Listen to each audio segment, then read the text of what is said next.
Hey now, what's going on everybody?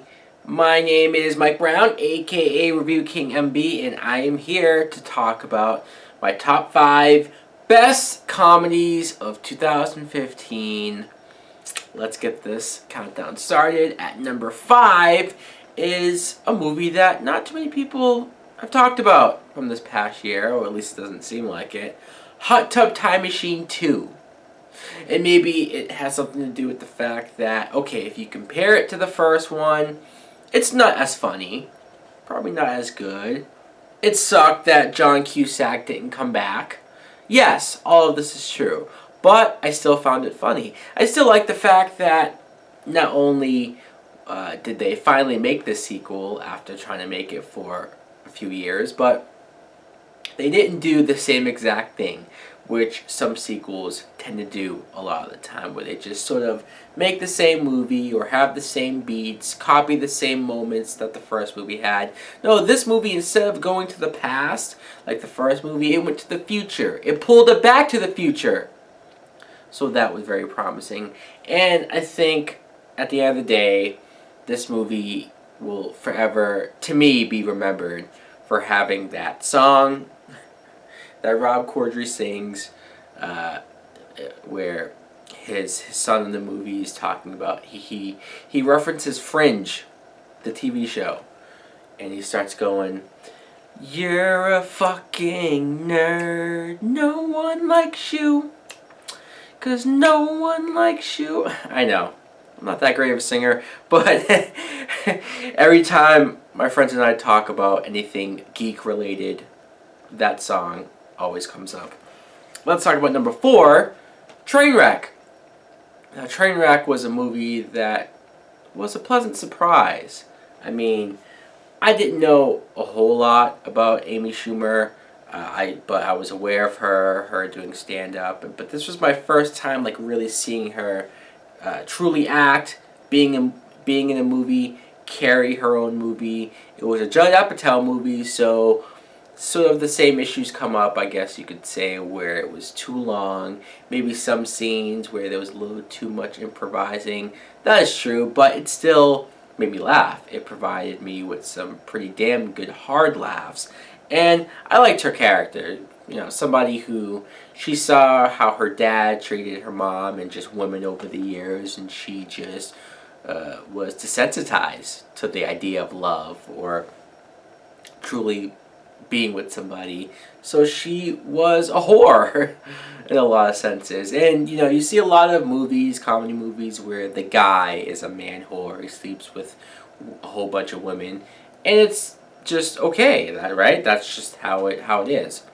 But when a woman does it, she's looked at as like a slut or all this stuff. But no, this movie kind of took it to where she was that way. Number 3, The Duff. This movie surprised me a lot. I don't even think I had heard of The Duff, the book that it's based on, or even when the movie came out. I got tickets to a screening for it, and I said, what the hell is this? I went and saw it, and you know what? I found it pretty funny. You have, basically, a Duff is the designated ugly fat friend. Ouch. Fuck. That's pretty messed up. And I guess this movie is saying that every group of friends or every group of co-workers or anybody, they have a Duff. There is always one person who is the ugly one or the nerdy one or the loser of the group to make the other people look better.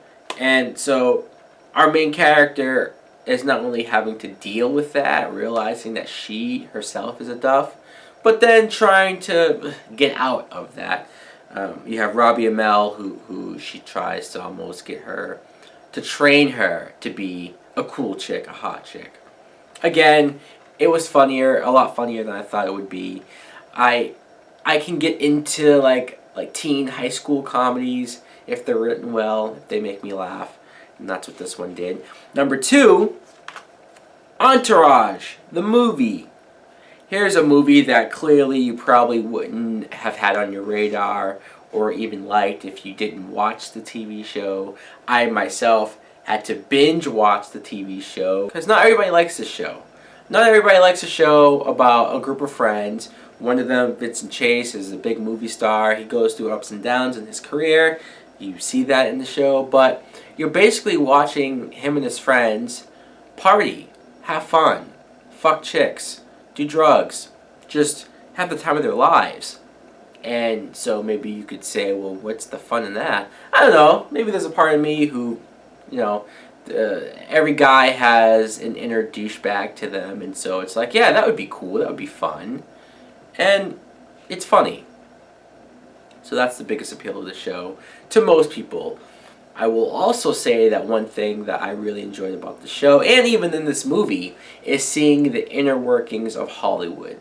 Seeing sort of maybe a blown out proportion of that, exaggerated version of that, but still, you're seeing what it takes to get shit done in Hollywood. The stuff you have to go through, the hurdles in order to get a role, or in order to get a script approved. Seeing Ari Gold, for example, his manager, and just how over the top he is, but hilarious Jeremy Piven is. A lot of great stuff as far as the Hollywood aspect of it. I think that's what I love the most about the show and the movie. And the celebrity cameos, guest stars, don't hurt either. But let's talk about my number one favorite comedy of this past year. I think this goes without saying, since I gave it such an awesome review the night before. Seth Rogen never disappoints. Him and Evan Goldberg, they always write some of the funniest stuff. And I thought this was hilarious. Joseph Gordon-Levitt, Anthony Mackie are also very funny as well. And it was a Christmas comedy movie. Maybe we do get a lot of them now that I think of it, but I'm talking about one that really, works, really hits with all the jokes. I'm laughing constantly throughout it. I'm pretty sure I was even crying from laughing too much in this movie. But not only that, I also liked what the plot was about, just about having friends, best friends, who have been your friends for years and years. But now you're coming to the point where you're getting older and you're sort of deciding, okay, I'm going to start having a family now. I'm going to probably stop partying as much as I used to. So you start to grow apart. And it's about sort of whether you can maintain that friendship or if it's inevitable for you to veer off. And so that too was very enjoyable, but it's fucking hilarious. It's the funniest movie I saw this year. So guys, that's my list. That's my top 5 favorite comedies of 2015. Let me know in the comments below, what do you think of my list, and what are your favorite comedies from this past year. Thanks for watching. Like, comment, subscribe. Later!